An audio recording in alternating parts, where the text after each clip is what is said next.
Hey, what's up guys? Back at it with another video.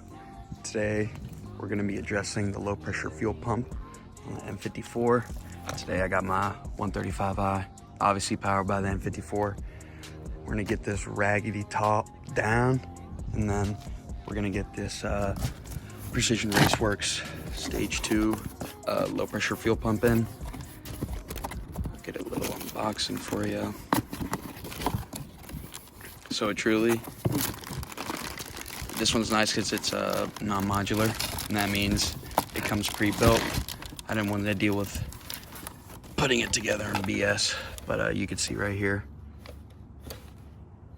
it's got the upgraded wall, bro. I forget which one specifically I put up on the screen. It's either 400 or 500, something like that. But only got stock turbo, so you don't need much. And then right here, one of the tools you do need, or you don't need, but recommended, is one of these. It's for the lock ring on top of the low pressure fuel pump.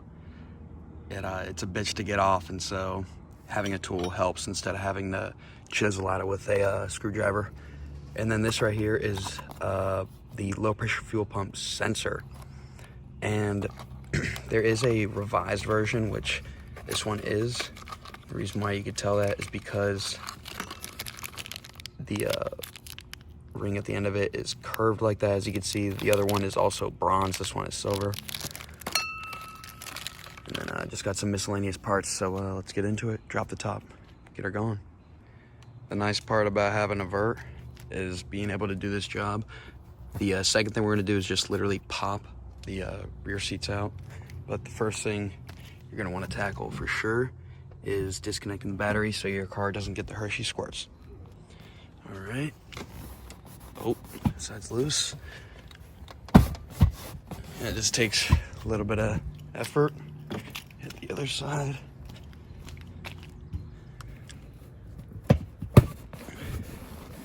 Should be out. Oh, yep.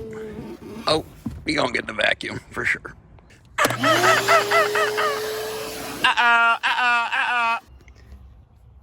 This shit is filthy.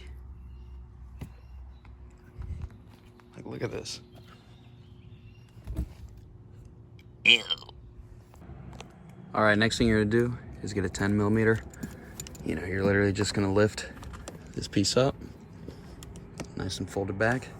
And you can see here, here's the pump. Ugh. I'm just gonna undo all these 4 bolts. Alrighty, next there's gonna be a little rubber gasket under. You're gonna try and just, pry it up slowly. Bingo! Oh, we're back on. Hold up. There we go. And here is the pump. As you can see, the lock ring right there. We're gonna unplug these 2 connections right there. This is gonna be able to get out of the way, and then we're gonna slowly take all this off. But it does need some cleaning as well. Dirty ass car. Once these 2 connections are off, just give it some power. Hold up. All right, once you get to this point, all the connections are off, but the 2 lines are out.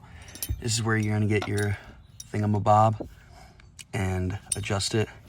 You put these on both sides of it, and it goes onto the ring like that, and you just loosen it up. But if you don't have that tool, get a screwdriver, a hammer, tap away, buddy. All right, we're about to see if I can get this on video, but as you can see, it's just, you adjust the sprint, or the,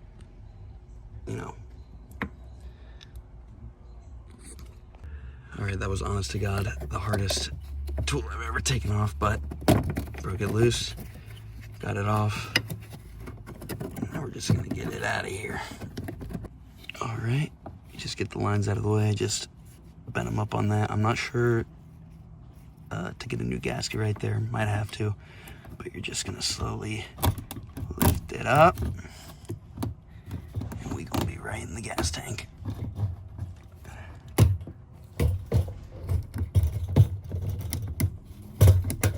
Oh yeah.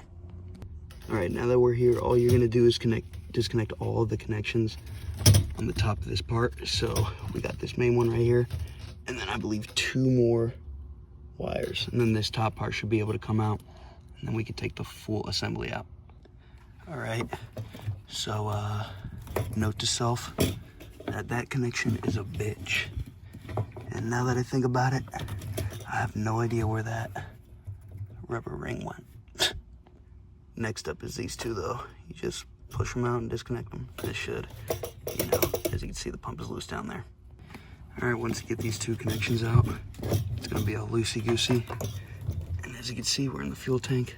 All we're gonna do is disconnect these two return lines right there. And then the pump. Oh, and then this connection right here, that's the main fuel line. And it'll just yoink out, and we got it. Just a warning that you will get arthritis taking this off. This is a bitch. This right here, you see that? You see that little green tab? You gotta push and pull while your hand is in the fuel. It's good to note that you should have less than a quarter tank, and which I do, and there's still a lot of fuel, so make sure to drain your tank as much as you can before doing this. All right, just as you desecrate your hand, as you can tell with the video cuts, that's what happens in every YouTube tutorial. This was a bitch to get off, but all you gotta do is press in it with this hand, and this other hand, just wrap your two fingers like that under it, and you better be pushing or pulling. But as you can see, the pump is done and, you know, fully loose. We're gonna push these over to the side and then yank it out. Make sure to pour out the rest of the fuel in the bucket. All right, unless you're thirsty and need a drink, you could, you know, sip up. And I'm sipping on that codeine, not brain. Or dump it back in. As you can see, everything is out. The lines are out. We're just gonna take it fully out and inspect it. Make sure to pour it out.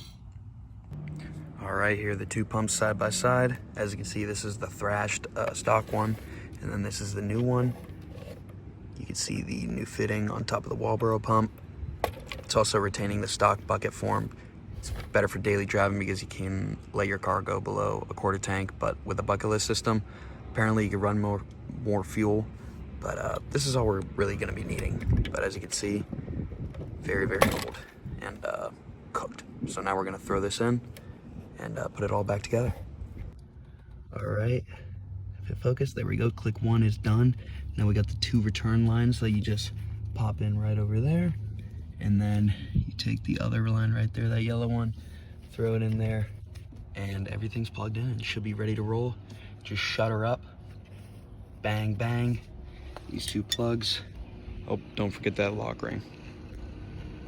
All right, after you get it loose, you know, everything's good in there. You're just gonna make sure this tab on the back goes to the rear right here because there is a, you see that right there? It's right there. It's got to line up right on it and it'll just fit snugly. Make sure every side is done or else it will be squirting like a geyser. All right, note to self that is a bitch to put on. You gotta make sure to lift this back up because this will definitely hold it from getting fully seated on this side. But make sure every gasket is just on correctly, that this doesn't spin, and tighten her up. All right, now that it's tightened up, you just make sure these,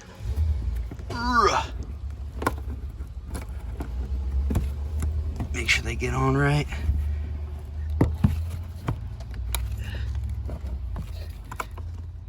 One, two. All right, now just get these plugged in and we're ready to roll.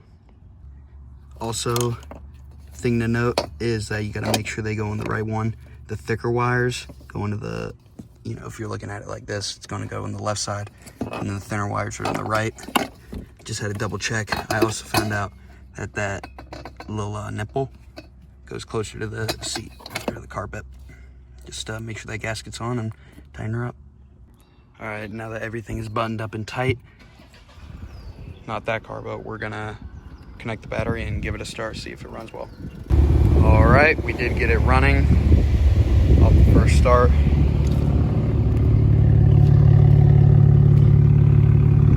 can hear it. I'm not sure if it fixed my problem, but we're able to run E, so that'll be quite fun. I'm gonna put it all back together, just reverse order, just close that felt up, throw this back seat in, and put all my tools away. Alrighty, she's all done, all wrapped up.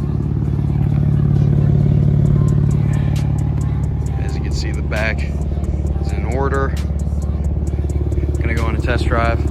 Just want to say thank you for watching this video. Hopefully I helped you out.